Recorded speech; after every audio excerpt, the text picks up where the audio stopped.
ಕಾರ್ತಿಕ್ ಗೌಡನ ಇವರು SIT enquiry ಮಾಡಿಲ್ಲ, ಅವ್ನು ಹಿಡಿದಲ್ಲ, ಅವ್ನು ಮಾಡಿಲ್ಲ ಅಂತ ಹೆಂಗ್ ಹೇಳ್ತೀರಿ ನೀವು? ಈಗ ಎಲ್ಲ ಬರೋದು ತಡೀರಿ, ಒಂದು 4-5 ದಿವಸ ಟೈಮ್ ಕೊಡಿ,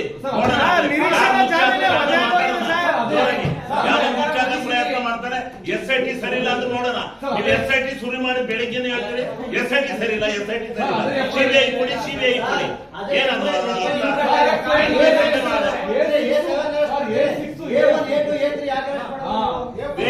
ಅವ್ನು ಮಾಡದೇ ಇದ್ರೆ ಯಾಕೆ ಮಾಡಿಲ್ಲ ಅಂತ ಕೇಳಕ್ ತಡ್ರಿ ಅವ್ನ. ಅಂತ ಕೇಳೋಣ, ಬೇಕು. ಅವ್ರ ಸಂದರ್ಭ, ಸಮಯ, ಅವರ ವಿಟ್ನೆಸ್, ಎವಿಡೆನ್ಸ್ ಏನೇನು ಇರುತ್ತೋ ನೋಡ್ತಾ ಇರ್ತಾರೆ. ನೋಡಲ್ಲ ಅಂತ ಇಟ್ಕೊಳ್ಳಿ, ಮಾಡಲ್ಲ ಅಂತ ಇಟ್ಕೊಳ್ಳಿ. ಆಗ SIT ಪಕ್ಷಪಾತ ಮಾಡಿದ್ದಾರೆ, ಇವ್ರು ಸರಿ ಇಲ್ಲ ಅಂತ ಘೋಷಣೆ ಮಾಡೋಣ. ಇನ್ನೂ ಒಂದು 4 ದಿವಸ ಟೈಮ್ ಕೊಡಿ, ನೋಡೋಣ. 4 ದಿವಸ ಟೈಮ್